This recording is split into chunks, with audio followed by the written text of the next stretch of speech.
Hello, church family, and welcome to another video podcast.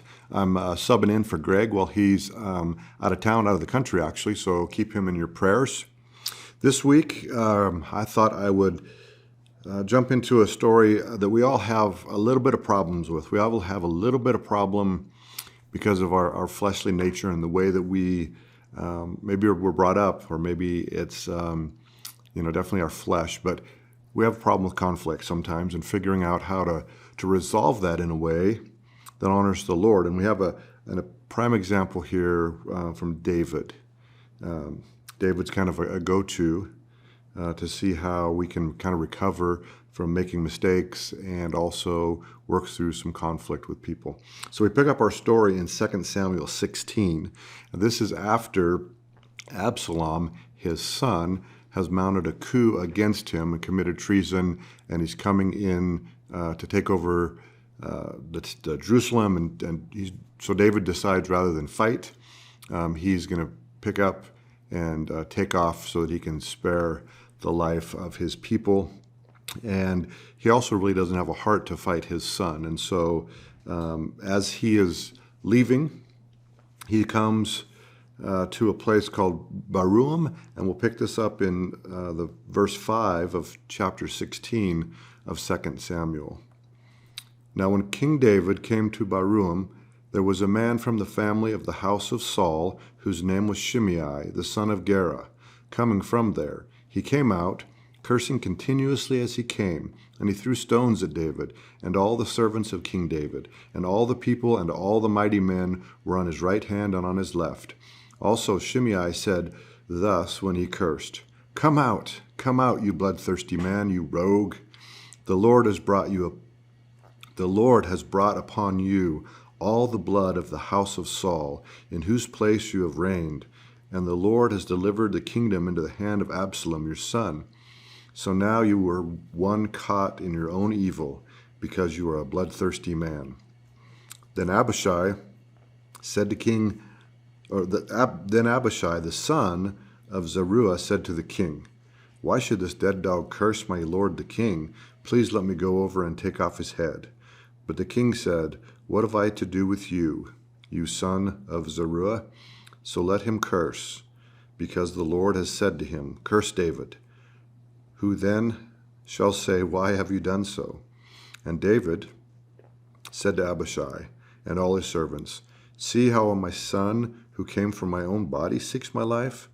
How much more now may this Benjamite? Let him alone, and let him curse, for so the Lord has ordered him. It may be that the Lord will look on my affliction, and that the Lord will repay me with good for his cursing this day.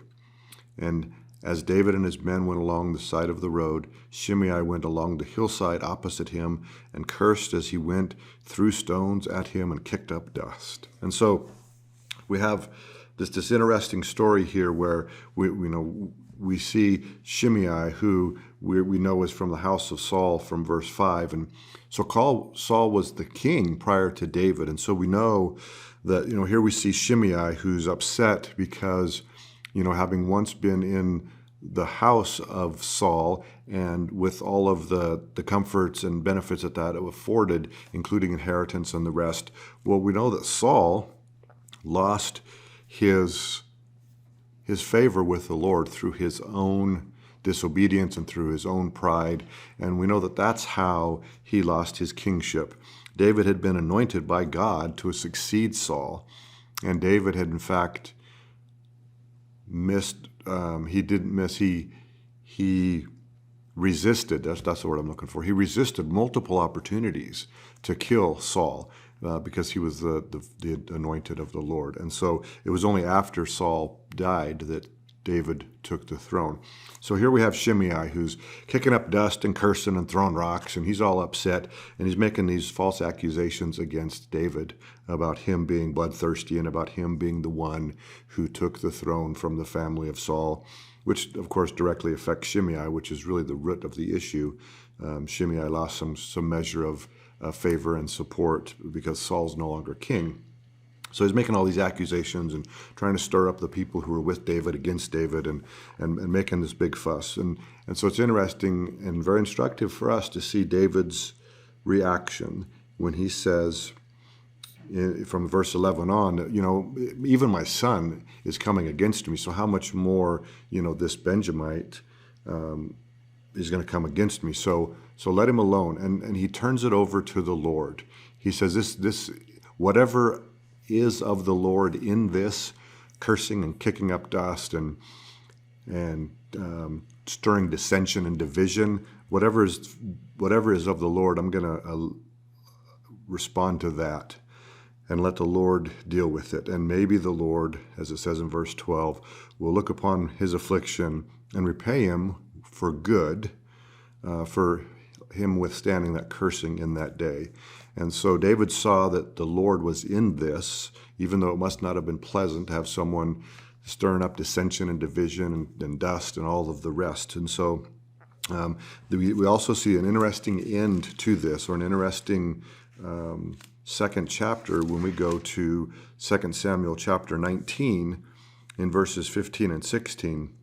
We see that Absalom had a pretty short reign, and he was killed, and so that left the throne open for David to come back in. And this is towards the beginning of the United Kingdom. But with Absalom killed, David is able to come back into office, and as he's coming back in, we see this meeting again between Shimei and David, and it's a much different meeting.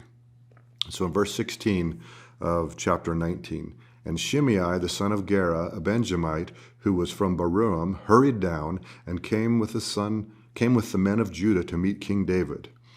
There were 1,000 men of Benjamin with him, and Ziba and all the house. So he comes down with all of these people. And we pick it up at the end of verse 18. Now Shimei, the son of Gera, fell down before the king when he had crossed the Jordan. And then he said to the king, do not let my lord impute iniquity to me, or remember what wrong your servant did on the day that my lord the king left Jerusalem, that the king should take it to heart.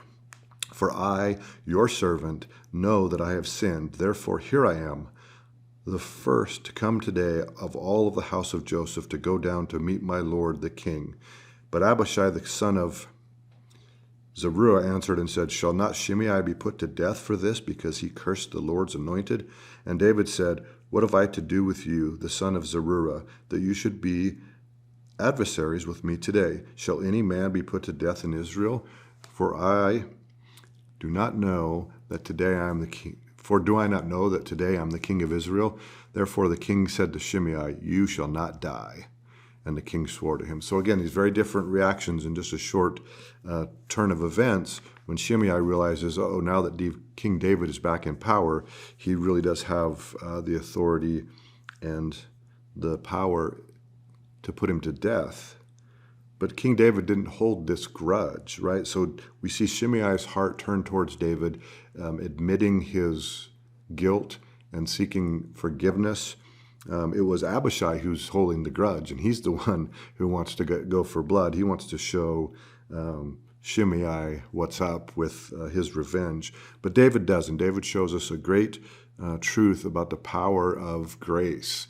And this is the foreshadow that we see that we have in Jesus, right? So we see that, justice of the flesh, it causes us to rise up and get loud and to seek justice for ourselves. And we throw accusations and rocks and kick up dust. And, we seek to inflame the passions of others to get them on our cause. And that's destructive.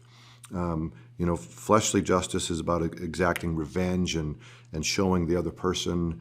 But God's justice is about reconciliation and forgiveness. And where we see the punishment for the injustices, they've been completely paid for so that unity can be restored. And we see that being paid for on the cross of Christ. And so God's justice is appeased at the cross, and we can look to Jesus for justice. So in those moments of conflict, look to Jesus for the justice and not to your own flesh, and that will take you much further. So have a blessed rest of your day, and stay encouraged and stay in the Word.